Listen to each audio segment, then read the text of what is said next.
ಹಾಗಾಗಿ ನಾನು ಲಿಸ್ಟ್ ಹಾಕ್ತೀನಿ. ನಿಮ್ಮ ಬೂತ್ ನಂಬರ್ ನೋಡ್ಕೊಂಡು ಅವ್ರು ಯಾರು ಅಂತ ನೋಡ್ಕೊಂಡು ಫೋನ್ ಮಾಡ್ಕೊಂಡು ಯಾವತ್ತು ಬರ್ತೀರಾ, ಯಾವತ್ತು ಹೋಗ್ತೀರಾ, ಎಲ್ಲಿ ಕೂತಿರ್ತೀರಾ, ನಿಮ್ಮ ಒಂದು ಬೂತಲ್ಲಿ ಯಾವ ಓಟ್ ತೆಗಿಬೇಕಾದ್ರೂ ನಿಮ್ಮ ಸೈನ್ ಬೇಕು, ಯಾವ ಓಟು ಆ್ಯಡ್ ಮಾಡಬೇಕಾದ್ರೂ ನಿಮ್ಮ ಪರ್ಮಿಷನ್ ಬೇಕಾಗುತ್ತೆ. ದಯವಿಟ್ಟು ನೀವು ತಮ್ಮ ಬೂತ್ ಇಲ್ಲ BLOಸ್ನ ಜಾಯಿನ್ ಮಾಡ್ಕೊಳ್ರಿ. ಫೋನ್ ಮಾಡ್ಕೊಂಡು ನೀವು ನಾನು BLA 2 ಇದ್ದೀನಿ, ಸೊ ನೀವೇನೇ ಮಾಡಬೇಕಾದ್ರೂ ನಾನು ಕಾಂಟ್ಯಾಕ್ಟ್ ಮಾಡಿರಿ ಅಂತೇಳಿ ದಯವಿಟ್ಟು ಜಾಯಿನ್ ಮಾಡ್ಕೊಂಡ್ರು. ಯಾರ್ಯಾರು ಜಾಯಿನ್ ಆಗಿಲ್ಲ ನಾಳೆನೇ ಜಾಯಿನ್ ಮಾಡ್ಕೊಂಡ್ರು. ಇವತ್ತು ಆ ಗ್ರೂಪಿಗೆ ನಾನು ಸರ್ಕಾರದ BLOಸ್ನ ಲಿಸ್ಟ್ ಹಾಕ್ತೀನಿ. ದಯವಿಟ್ಟು ಇದೊಂದು ರಿಕ್ವೆಸ್ಟ್, ತುಂಬ ಇಂಪಾರ್ಟೆಂಟ್ ಇದೆ ಇದು. ಸೊ ಈಗಾಗಲೇ ಫ್ಯಾಮಿಲಿ ಮ್ಯಾಪಿಂಗ್ ಮುಗಿಯಕ್ಕೆ ಬಂದಿದೆ, ಇಲ್ಲ ಸ್ವಲ್ಪ ದಿವಸದಲ್ಲಿ ಮುಗಿಯುತ್ತೆ. ಈಗ ಮನೆ ಗಣತಿ ಸ್ಟಾರ್ಟ್ ಮಾಡಿದ್ದಾರೆ, ನೆಕ್ಸ್ಟ್ ಜನಗಣತಿ ಸ್ಟಾರ್ಟ್ ಮಾಡ್ತಾರೆ. ಆಮೇಲೆ ನಿಮ್ಮ ಬೂತಲ್ಲಿ ಯಾವ್ಯಾವ ಮನೆಗೆ ಎಷ್ಟೆಷ್ಟು ಜನ ಇದ್ದಾರೆ ಅಂತ ಹೇಳಿ ನೀವು ಫಸ್ಟ್ ತಿಳ್ಕೊಂಡು. ಜಿಲ್ಲೆಯಲ್ಲಿ ಮಿನಿಮಮ್ ರಿಕ್ವೈರ್ಮೆಂಟ್ ಅಂದರೆ ಡೊಮೆಸ್ಟಿಕ್ ಸಿಲಿಂಡರ್ಸು 7,000 ಮಿನಿಮಮ್ ರಿಕ್ವೈರ್ಮೆಂಟ್ ಇದೆ.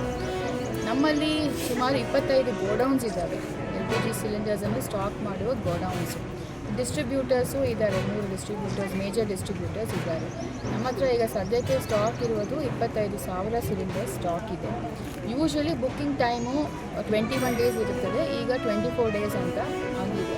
ಈಗ ಜನರಿಗೆ ಪ್ಯಾನಿಕ್ ಆಗುವ ಅವಶ್ಯಕತೆ ಇಲ್ಲ.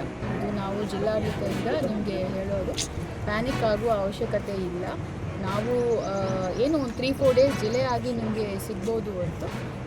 ಮ್ಯಾಕ್ಸಿಮಮ್ ಎಲ್ಲರ ಮನೆಯಲ್ಲಿಯೂ ಡಬಲ್ ಸಿಲಿಂಡರ್ಸೇ ಇರೋದ್ರಿಂದ